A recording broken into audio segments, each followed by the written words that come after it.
Student, मैं आपको हिंदी स्पर्श गद्य खंड का सेकंड पार्ट पढ़ा रही थी। यह उसकी तीसरी वीडियो है। मैंने आपको बताया था कि ये जो डायरी का एक पन्ना नामक पाठ है, ये सीताराम शेखसरिया द्वारा लिखित है। इसमें उन्होंने स्वतंत्रता के बारे में बता रहे थे कि 26 जनवरी 1931 की बात यहाँ बताई गई है कि उन्होंने अपने देश को पहले ही स्वतंत्र घोषित कर लिया था। जगह जगह स्वतंत्रता दिवस मनाया जा रहा था।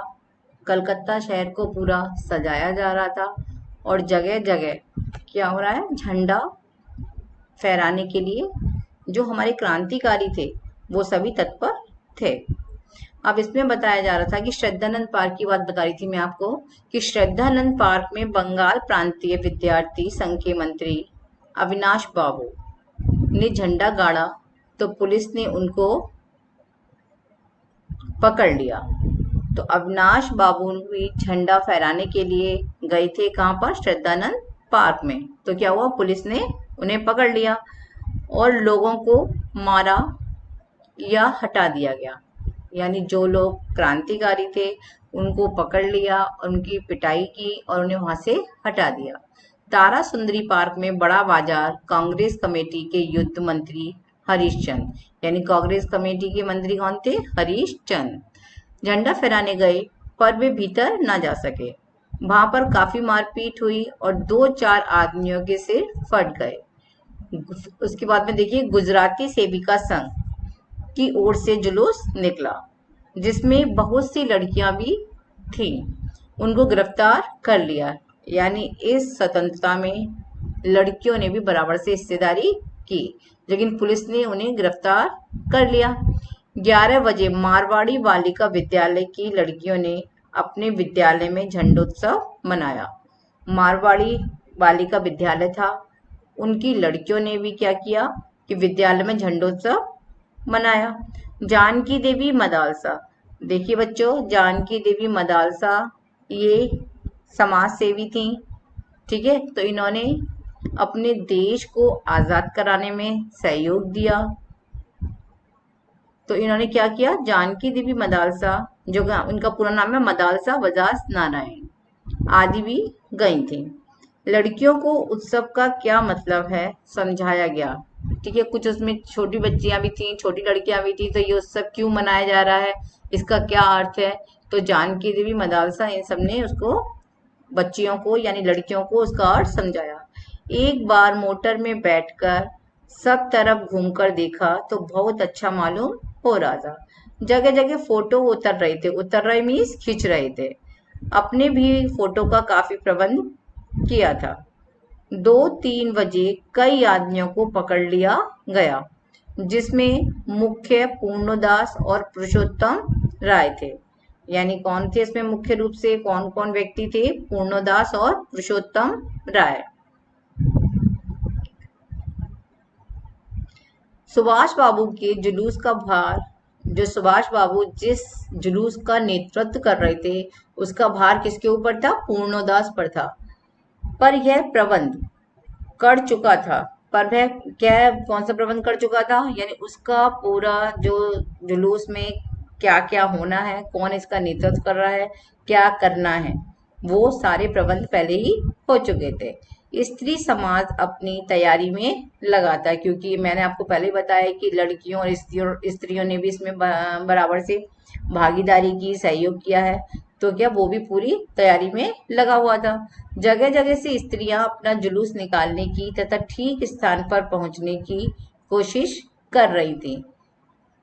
मॉन्यूमेंट के पास जैसा प्रबंध भोर में था वैसा करीब 1 बजे नहीं रहा, लेकिन सुबह सुबह जो प्रबंध व्यवस्था थी वो बहुत ज्यादा लोग वहां पर इकट्ठे हो गए थे। लेकिन बाद में जो 1 बजे के करीब वहां थोड़ा सा भीड़ भी कम हो गई थी। इससे लोगों की आशा होने लगी कि शायद पुलिस अपना रंग ना दिखाए। रंग दिखाए मीन्स पुलिस अपना असर दिखाती है, प्रभाव दिखाती है, क्योंकि वो नहीं चाहते थे कि सभी लोग एकत्रित हो, मॉन्यूमेंट के नीचे झंडा फहराया जाए, सभी लोग एकत्रित हो, वहां सभा हो। तो इसलिए यहाँ पर ये वाली बात कही, शायद पुलिस अपना रंग दिखाई, सब लोगों को एकत्रित देखकर भीड़ जमा होने पर पुलिस रंग दिखा सकती थी। पर वह कब रुकने वाली थी, यानी कि जो क्रांतिकारी थे, स्त्रियां थी, और जो मेन मेन क्रांतिकारी थे, लोगों में जो स्वतंत्रता पाने की जो जुनून था, वो सब लोग पुलिस को भी हटाकर, यानी कि अपना पूरा पूरा सहयोग देना चाह रहे थे। तो कहाँ बताइए, 3 बजे से ही मैदान में हजारों हजारों आदमियों की भीड़ होने लगी थी, और लोग टोलियां बना बनाकर मैदान में घूमने लगे। आज जो बात थी वह निराली थी, क्योंकि ऐसी भीड़, ऐसी छटा, ऐसी सभा पहले कभी नहीं हुई थी। तो इसमें यहाँ पर निराली बात बताई गई, यानी अनोखी से मतलब है। जब से कानून भंग का काम शुरू हुआ, तब से आज तक इतनी बड़ी सभा ऐसे मैदान में नहीं की गई। कानून भंग होना मतलब कानून को तोड़ना। क्रांतिकारी सभा एकत्रित करते थे, सभी लोग एक साथ मिलते थे, तो यहाँ पर कानून भंग वाली बात आई है, कानून का भंग होना। तब से क्या हुआ कि जब से कानून भंग का काम शुरू हुआ, तब से आज तक इतनी बड़ी सभा ऐसे मैदान में नहीं की गई थी। और यह सभा तो कहना चाहिए कि ओपन लड़ाई थी, यानी खुला चैलेंज। ओपन लड़ाई मीन्स खुला चैलेंज था। पुलिस कमिश्नर को पुलिस कमिश्नर का नोटिस निकल चुका था कि अमुक अमुक धारा के अनुसार कोई सभा नहीं हो सकती। देखिए, पुलिस कमिश्नर ने नोटिस भी निकाल दिया था कि निम्न निम्न धारा के अनुसार से कोई भी सभा एकत्रित नहीं हो सकती है। जो लोग काम करने वाले थे, उन सबको इंस्पेक्टरों के द्वारा नोटिस और सूचना भी दे दी गई थी। और जो क्या कहते हैं, क्रांतिकारी थे, उनको यह सूचना पहले से ही मिल गई थी कि यदि आप सभा में भाग लेंगे तो दोषी समझे जाएंगे। अगर आप सभा में भाग लेंगे, यानी सभा को एकत्रित करेंगे, उसे संबोधित करेंगे, तो आप दोषी समझे जाएंगे, यानी अपराधी समझे जाएंगे। इधर परिषद की तरफ से नोटिस निकल गया था, सॉरी, इधर काउंसलिंग का अर्थ क्या है बच्चों, परिषद। दोनों इसका हिंदी में है, परिषद की तरफ से नोटिस निकल गया था कि मोनूमेंट के नीचे ठीक 4:24 पर झंडा फहराया जाएगा। कितने बजे बच्चों, 4:24 पर झंडा फहराया जाएगा तथा स्वतंत्रता की प्रतिज्ञा पढ़ी जाएगी। आगे देखिए, सर्वसाधारण की उपस्थिति होनी चाहिए। ठीक है, तो टाइम क्या था मॉन्यूमेंट के नीचे पहुंचने का, 4:24 पर झंडा फहराने के बाद स्वतंत्रता की प्रतिज्ञा पढ़ी जाएगी। सर्वसाधारण की उपस्थिति होनी चाहिए, यानी सभी लोगों को वहां उपस्थित होना है। खुला चैलेंज देकर ऐसी भाषा पहले नहीं की गई थी, यानी कभी भी इससे पहले कभी खुला चैलेंज देकर ऐसी सभा एकत्रित नहीं की गई थी। ठीक 4:10 पर सुभाष बाबू जुलूस लेकर आए। उनको चौरंगी पर रोका गया। चौरंगी बच्चों एक स्थान है, वहां पर उन्हें रोक लिया गया। ठीक है, पर भीड़ की अधिकता के कारण पुलिस जुलूस को रोक नहीं सकी। देखिए, यहाँ पर सुभाष बाबू की बात आई है, जो जुलूस लेकर आगे आए, जुलूस का नेतृत्व कर रहे थे, तो उन्हें क्या हुआ, चौरंगी स्थान पर रोक लिया गया। पर भीड़ बहुत ज्यादा थी, पुलिस का बल थोड़ा कम था, तो वो इतनी अधिक भीड़ को नहीं रोक पाई। मैदान के मोड़ पर पहुंचते ही पुलिस ने लाठियां चलानी शुरू कर दी, परंतु आदमी घायल हुए। सुभाष बाबू पर भी लाठियां पड़ी। सुभाष बाबू बहुत जोरों से वंदे मातरम बोल रहे थे। क्या बोल रहे थे, वंदे मातरम। क्यों, क्योंकि वो देश से बहुत प्यार करते थे, अपने देश को आजाद कराना चाहते थे। तो वो पुलिस की लाठियां पड़ने के बाद भी क्या कर रहे थे, जोर जोर से वंदे मातरम कह रहे थे। उधर देखिए, ज्योतिर्मय गांगुली ने क्या किया, सुभाष बाबू से कहा, क्या कहा, आप इधर आ जाइए। पर सुभाष बाबू ने कहा आगे बढ़ना है। उन्होंने कहा पीछे हमें, सुभाष बाबू ने क्या कहा, मैं पीछे नहीं बढ़ना, हमें आगे ही आगे बढ़ना है। यह सब तो अपने सुनी हुई लिख रहे हैं, पर सुभाष बाबू का और अपना विशेष फासला नहीं था। कितना है, वो दोनों बहुत कम दूरी पर ही थे। सुभाष बाबू बड़े जोर से वंदे मातरम बोलते थे। यह अपनी आंख से देखा। किसने देखा? ये किसकी बात चल रही है? सीताराम सेक्सरिया ने।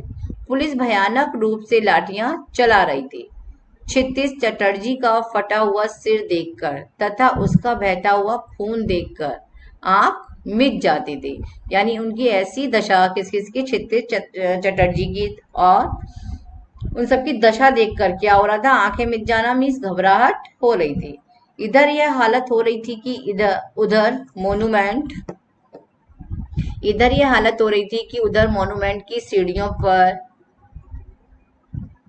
क्या हुआ? सीढ़ियों पर चढ़ झंडा फहरा रही थी और घोषणा पढ़ रही थी। स्त्रियां बहुत बड़ी संख्या में पहुंच गई थीं। प्राय सबके पास झंडा था, यानी प्राय मीन्स अधिकतर सभी लोग झंडा लेकर तैयार थे। जो वॉलेंटियर गए थे वे अपने स्थान पर लाठियां पड़ने पर भी हटते नहीं थे। जो इस जुलूस की देखरेख कर रहे थे, उन सबका नेतृत्व कर रहे थे, सहयोग कर रहे थे, वो लाठियां पड़ने के बाद भी, यानी पुलिस उन्हें लाठियों से मार रही थी, लेकिन फिर भी वो वहां से हट नहीं रहे थे। सुभाष बाबू को पकड़ लिया गया और गाड़ी में बैठाकर कहाँ ले गए? वो लाल बाजार लॉकअप में उन्हें भेज दिया गया। कुछ देर बाद ही स्त्रियां जुलूस बनाकर वहां से चली। साथ में बहुत बड़ी सॉरी क्या हुआ? कुछ देर बाद क्या हुआ? बहुत सारी स्त्रियों का जुलूस बनाकर वहां से आगे बढ़ी। साथ में बहुत बड़ी भीड़ इकट्ठी हो गई। स्त्रियों के साथ भी बहुत सारी भीड़ थी, बहुत सारी स्त्रियां उसमें थी। बीच में पुलिस कुछ ठंडी पड़ी थी। ठीक है, तो बीच में कुछ पुलिस का हाल, यानी जो अत्याचार कर रहे थे क्रांतिकारियों पर, कुछ कम हो गया उनका अत्याचार करना। उसने फिर थोड़ी देर बाद फिर क्या हुआ? उसने फिर डंडे चलाने शुरू कर दिए। अब की बार भीड़ ज्यादा होने के कारण बहुत आदमी घायल हुए, क्योंकि वहां मॉन्यूमेंट के जो बहुत सारे लोग पहुंचे थे, तो क्या हुआ? बहुत सारे लोग इसमें घायल हुए। धर्म तल्ले के मोड़ पर, ये भी स्थान है बच्चों, धर्म तल्ले के मोड़ पर आकर जुलूस टूट गया और करीब 50-60 स्त्रियां वहीं मोड़ पर बैठ गई। तो क्या हुआ? उनका जुलूस तितर बितर हो गया। कुछ 50-60 स्त्रियां वहां पर बैठ गई। पुलिस ने उनको पकड़कर लाल बाजार भेज दिया। बच्चों, लाल बाजार भी ये लॉकअप है, यानी जेल है, वहां उनको भेज दिया गया।